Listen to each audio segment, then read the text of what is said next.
you ever get the feeling that things are happening in which you have no say? That restrictions on your day-to-day life seem to be increasing, often by illogical rules and regulation? Ever thought that someone else was controlling things? Someone remote, unseen, unaccountable? Yes? Well, you're not alone in your thoughts.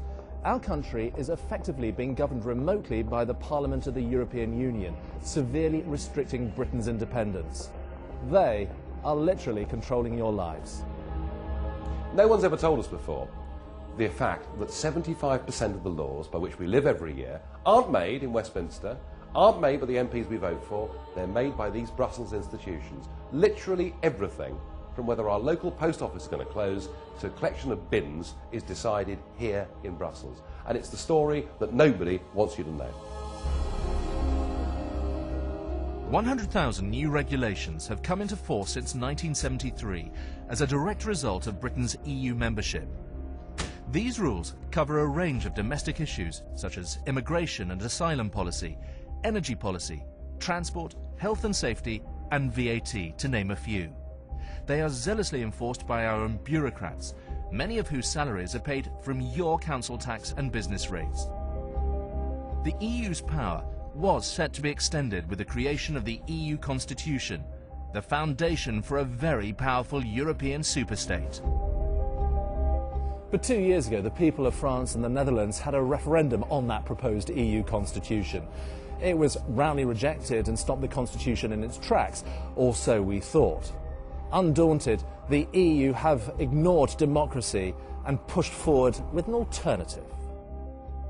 And right now, the situation has never been more urgent. We have before us what they call the Lisbon Treaty, but really it's the old EU Constitution, reheated and repackaged.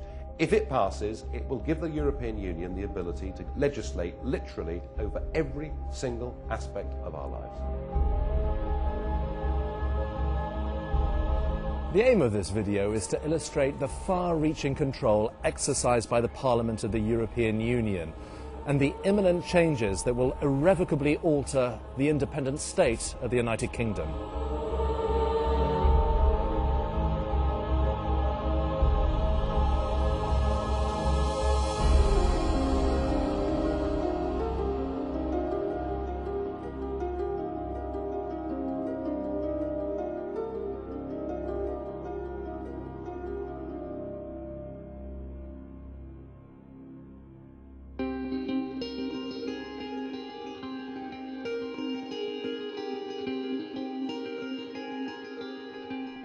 Britain is an overcrowded island, and our infrastructure is no longer coping. In the league table of top 10 economies, England is the most densely populated, even beating Japan, India and China. Our graph of population growth has received a very significant increase in the last few years, courtesy of EU Directive 2004/38, formally opening UK borders to any EU citizens to come to work, live and build their families in the UK and enjoy the benefits of a state welfare system unrivaled in the EU. On paper, this seems fair, and every other EU state is supposed to receive migrants. Yet amongst the other EU countries, the UK is at the top of yet another table, that of receiving more migrants than any other EU country, even though we're the country least able to cope with such a sudden population explosion. We're also the least able to cope with the strain imposed on housing provision, health services, transportation infrastructure. Well, the list goes on. Official figures have been repeatedly shown to be woefully inaccurate. The signs of uncontrolled population growth are already evident throughout the UK. And it's not just restricted to the cities. Have you noticed, no matter where you live, how often you're in traffic jams compared to, say, 3 years ago? Had problems getting your children into chosen schools? Seen cutbacks in local health services? It is putting a strain on services. Of course it is, because there are more people coming into the country, but there doesn't seem to be any more funding. So, of course, something's got to break somewhere. I think it is a worry. Drain on resources, much more crowded, things going up, and yeah, it's a concern. Our population is growing, and we're getting immigrants from North Europe coming in and increasing the population. And where do we put all the houses? You're getting more and more houses, nowhere to put them. Especially the traffic on the roads is full. It's too much. It's definitely going to be a strain on it because there are more people in demand for it as well. Yes, you look around, we've got all our motorways. It's beginning to get like a car park everywhere in the roads. Our pollution, everything about this country now is not good news at all. I'm worried already, so it's a big worry, isn't it? I'm worried for my children and my grandchildren now. It has affected us. And it concerns you? Yes, it does, a lot. In fact, so much so I'm thinking of leaving, doing the opposite. These comments are not isolated views. In a recent survey, 59% of people said that membership of the EU prevents Britain from controlling immigration. 80% of people say they want immigration controlled now. Clearly, something has to be done. But the UK government appears powerless in the face of Brussels. It is set to get worse. The right of entry into Britain has been granted to all states, including the newest EU members, such as Bulgaria, Romania, Latvia, Slovakia, Slovenia, to name but a few. Migration from these Eastern European countries has been growing at an unprecedented rate, and Turkey, with a population of over 70 million, is waiting in the wings for acceptance into the EU.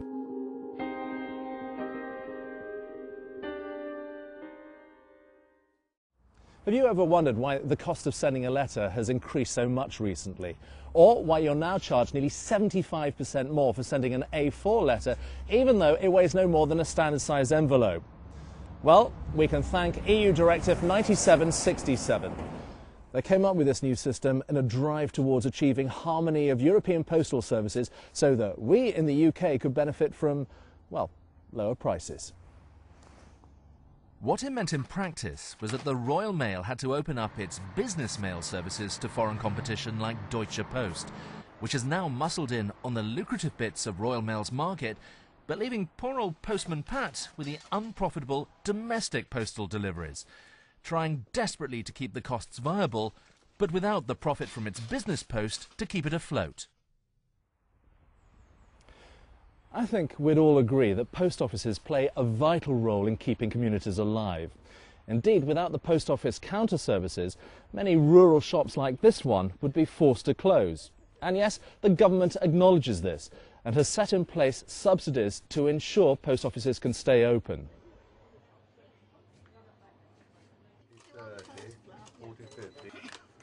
But our partners in Brussels have been meddling again. Here's EU Directive 2002/39.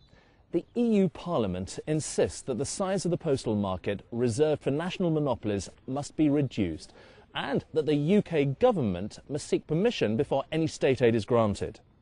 Hello there. Hi, can I send that? As a result of this, back in 2003, the government signed away the Royal Mail's ability to control its own financial affairs, and a deal was struck which allowed the government to grant £150 million to the post office each year for 3 years. However, the cost of running the postal service is £208 million a year, which means there's a £58 million annual deficit. The government does not have permission from the EU to increase the grant, and so the debt is increasing, and matters will only get worse as inflation rises. Result? Closure of post offices all over the country. The bottom line? You, the government and Postman Pat have lost control over the future of our post offices.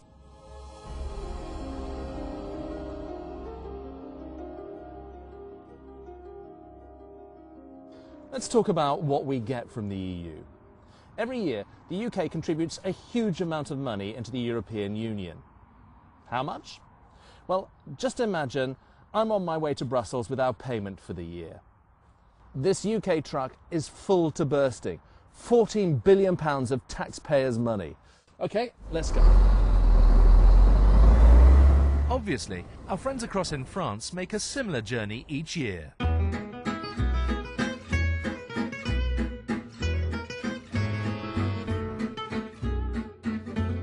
When everyone gets to Brussels, their contributions are redistributed to fund all the EU activities throughout the Union. The UK, for example, takes back around £4 billion for various EU-funded projects, plus a rebate. More about that later. So when we set off back to Blighty without EU cash, it requires a smaller truck.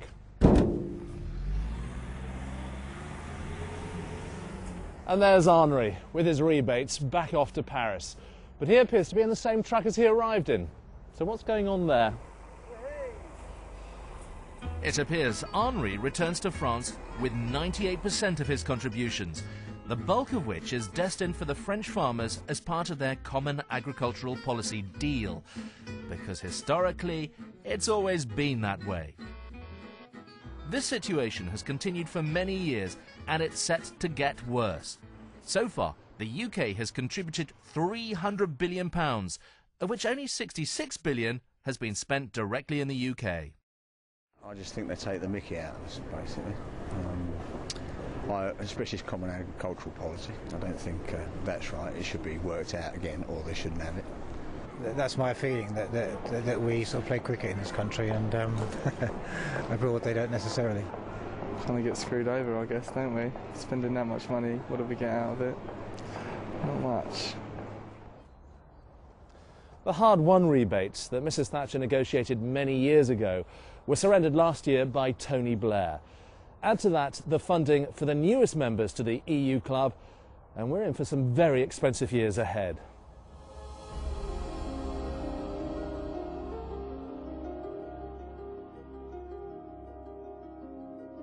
Finally, the UK is putting more effort into eco-friendly ways of disposing of our rubbish, and recycling is becoming second nature to many of us.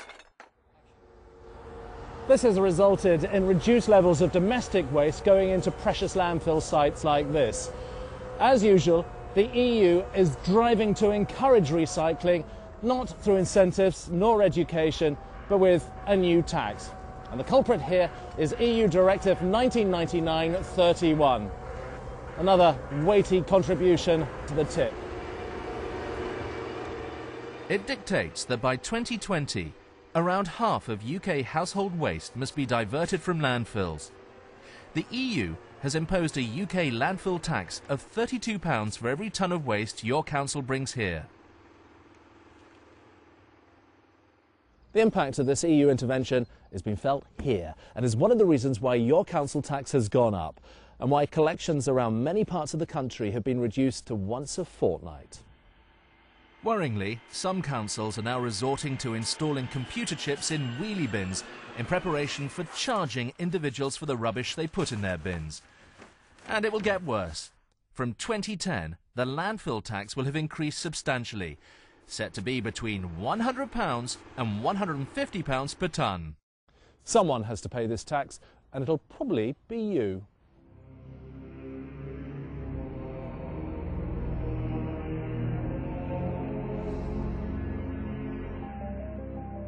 This is the seat of their power, the European Parliament in Brussels. And just for good measure, there's a second campus at Strasbourg, at the request of the French. Witness the process of EU democracy, legislating over the detail of every aspect of life within EU states, often with voting schedules so intense that they abandon electronic voting with the inevitable chaos and mistakes. No amendments in favour, against, abstentions, as carried. Congratulations to the rapporteur. Next, Mr. Blockland's report, batteries and accumulators, and waste batteries and accumulators, a proposal for a directive. 2 amendments, 2 blocks. Block 1, compromise, all in favour, against, abstentions, as carried. Yesterday we had the President of the Parliament tell us that it was acceptable to make a number of mistakes in getting the vote wrong because we're voting so fast it's impossible to see how people are voting anyway. Can you please slow down? Dear colleagues, well, let me just show you what we've got to get through today. I'm sorry, but, you know, we're never going to get through it if we don't proceed apace. This is hardly the way a democratic organisation should conduct its business, let alone one that controls a union of states governing around 500 million people. In a recent survey, only 1 in 10 people questioned said they believe the EU is accountable, and that was before they knew about the Lisbon Treaty.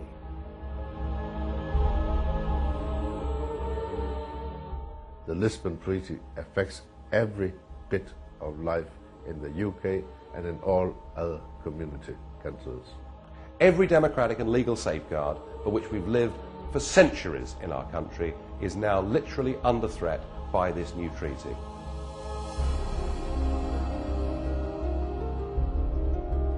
This Lisbon Treaty, or what was the rejected EU constitution, has been quietly resurrected and its ratification carefully stage managed to ensure it gets the vital signatures of member states. The level of subterfuge can be revealed by studying the comments of the authors of the Constitution. Valéry Giscard d'Estaing is quoted as saying that public opinion will be led to adopt, without knowing it, the proposals that we dare not present to them directly. All the earlier proposals will be in the new text, but will be hidden and disguised. As the former Italian Prime Minister Giuliano Amato put it, the good thing about not calling it a constitution is no one can ask for a referendum on it. Nicolas Sarkozy is clear. The project of our founding fathers is complete. The economic union is becoming a political union. Gordon Brown presented a different view of the Constitution. It is not as though this is being imposed on our country. People will have the chance to put their views. Have you ever heard of the Lisbon Treaty? I've heard of it, I don't know very much about it. No. No, I haven't, no. No. No, I haven't, no. No. No, I haven't. No. I have, but I don't know what it was about. I've heard of Lisbon, I've heard of a treaty, but not a Lisbon Treaty.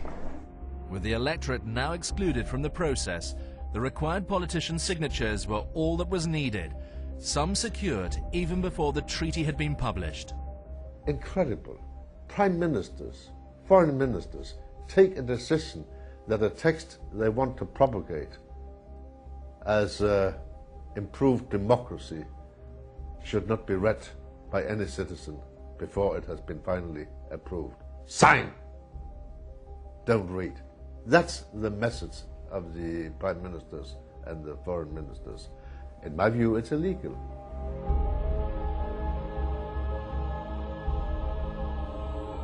If you're outraged by these activities in Brussels, then you're not alone.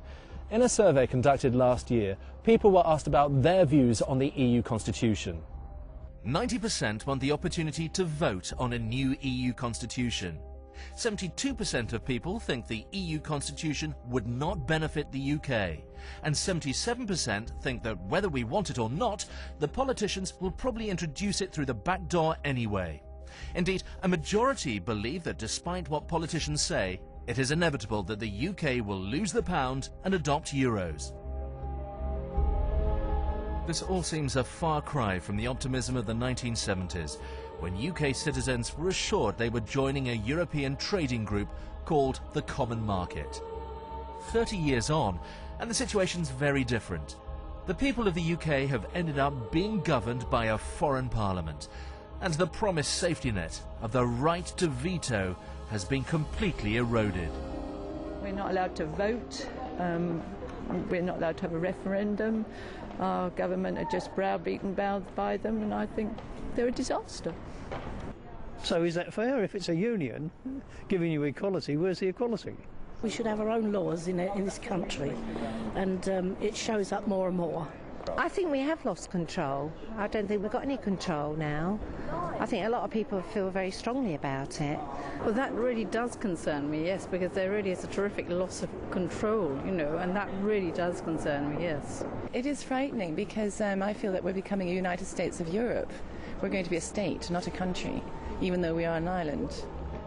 The UK government has lost control of its country, and those given control appear not to have the confidence nor trust of those people whose lives are changed by their decisions.